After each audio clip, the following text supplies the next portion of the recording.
میرے بھائیو، اللہ کو کیا پڑی ہے کہ اللہ اپنا عذاب ہم پر نازل کرے گا؟ یہ جتنے پریشانیاں ہم پر آ رہی ہیں یہ ہمارے اپنے کرتوتوں کا نتیجہ ہے۔ اللہ ہم پر عذاب بھیجنا نہیں چاہتا ہے۔ اللہ تو خود قرآن میں کہتا ہے ما یفعل اللہ بعذابکم ان شکرتم وآمنتم وکان اللہ شاکرا علیما۔ اللہ تم پر اپنا عذاب بھیج کر کے کیا کرے گا؟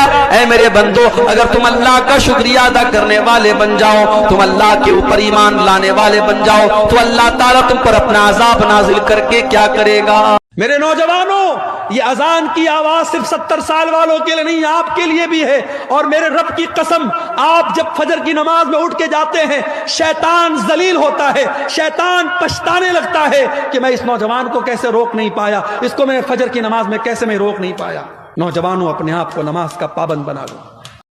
میرے کچھ بندے ایسے بھی ہوتے ہیں اعترفوا بذنوبہم، جو اپنے گناہوں کا اقرار کرتے ہیں، جو اپنے گناہوں کو تسلیم کرتے ہیں، خلطوا عملا صالحا وآخر سیئا، ان کے کچھ عمل نیک بھی ہوتے ہیں اور ان کے کچھ عمل برے بھی ہوتے ہیں۔ یہ گنہگار بھی ہوتے ہیں، یہ نیک بھی ہوتے ہیں، اور اپنے گناہوں کا اللہ کی بارگاہ میں اقرار بھی کرتے ہیں۔ اللہ فرماتا ہے عسى اللہ ان یتوب علیہم، اگر یہ اللہ سے توبہ کریں گے، اگر یہ اللہ سے معافی مانگیں گے، عسى اللہ، تو امید ہے کہ اللہ ان کی توبہ قبول کر لے گا۔ ان اللہ غفور الرحیم، بے شک اللہ تعالیٰ بہت معاف کرنے والا، رحم کرنے والا ہے۔ اچھا ایک بات بولوں، جب اللہ قرآن میں کہے کہ امید ہے کہ میں یہ کام کروں گا، بھئی انسان جب بولتا ہے نا امید ہے کہ میں یہ کام کروں گا، تو اس میں سسپینس رہتا ہے، ہو بھی سکتا ہے نہیں بھی ہو سکتا ہے۔ لیکن جب اللہ بولے کہ امید ہے کہ میں یہ کام کروں گا، تو کنفرم وہ کام ہوگا۔ اللہ جب کسی بات کے بارے میں بولتے امید ہے میں یہ کام کروں گا، تو اس میں ہمارے بنارس میں پورے ہندوستان سے لوگ آتے ہیں، ہمارے غیر مسلم بھائی، اور آپ کو میں چل کے دکھا سکتا ہوں، وہ ننگے پیر آتے ہیں، اور ہمارے بنارس میں بہت بڑا ان کا عبادت خانہ ہے، وہاں کر کے وہ عبادت کرتے ہیں۔ ان کو لگتا ہے کہ یہی ہماری نجات کا راستہ ہے۔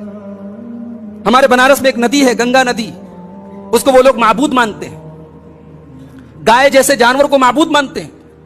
میرے بھائی، ان لوگوں کو دیکھ کر کہ آپ کے دل میں کبھی یہ شکر کا جذبہ نہیں پیدا ہوا کہ اللہ نے ہم کو توحید پر بنایا؟ ورنہ ہم بھی کسی جانور کے آگے ہاتھ جوڑ رہے ہوتے، کسی اسٹیچو کے آگے سجدے کر رہے ہوتے، غیر اللہ کے آگے اپنا سر جھکا رہے ہوتے۔ اللہ نے کتنی بڑی ہمیں یہ نعمت دی، اللہ نے ہمیں توحید پر بنایا ہے۔ میرے بھائی، اس نعمت کی قدر کرو، یہ بڑے نصیب والے ہم کہ اللہ نے ہم کو توحید پر بنایا ہے۔ اور اللہ کی قسم، اس نعمت کی قیمت تمہیں قیامت کے دن معلوم ہے۔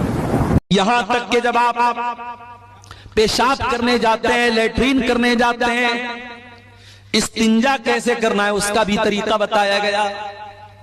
گھوڑے اور کتے کی طرح کھڑے ہو کر کے پیٹ کی زپ کھول کر کے کہیں پر بھی پیشاب کر لینا، اور شرمگاہ کو نہ دھلنا، استنجا نہ کرنا، معاف کرنا، یہ مسلمان کا طریقہ نہیں ہے، یہ جانوروں کا طریقہ ہے، مسلمان کا طریقہ نہیں ہے۔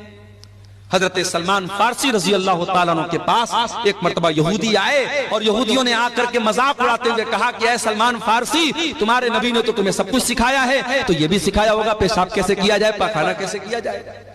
کہا کہ ہاں اے یہودیوں، ہمارے نبی نے پیشاب اور پاخانہ کرنے کا طریقہ بھی ہم کو بتایا ہے۔ امرنا ان لا نستقبل القبلۃ ولا نستدبرها، ہمارے نبی نے ہمیں حکم دیا ہے جب استنجا کرنے بیٹھے تو قبلہ کی طرف، پچھم کی طرف نہ چہرہ کریں نہ۔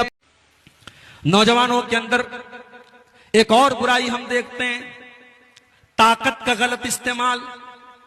اللہ نے مضبوط شریر دے دیا، طاقتور بنا دیا، تو ذرا سی کوئی بات ہوئی فوراً لڑنے لگے، مرنے لگے، مارنے لگے۔ ٹھیک ہے، اللہ تعالیٰ نے آپ کو طاقتور بنایا ہے، اپنی طاقت کا مس یوز نہ کرنا، اپنی طاقت کو کسی کے اوپر ظلم کرنے کے لیے استعمال نہ کرنا۔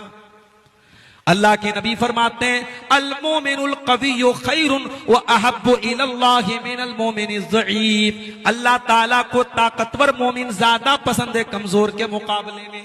طاقتور بنو، مگر یاد رکھو اپنی طاقت کا مس یوز نہ کرو۔ اللہ کے نبی فرماتے ہیں انصر اخاک ظالما او مظلوما، اپنے بھائی کی مدد ہمیشہ کرنا، وہ ظالم ہو تب بھی مدد کرنا، مظلوم ہو تب بھی مدد کرنا۔ آپ کا بھائی اگر ظالم ہے، اس کا ہاتھ پکڑ کے اس کو روکنے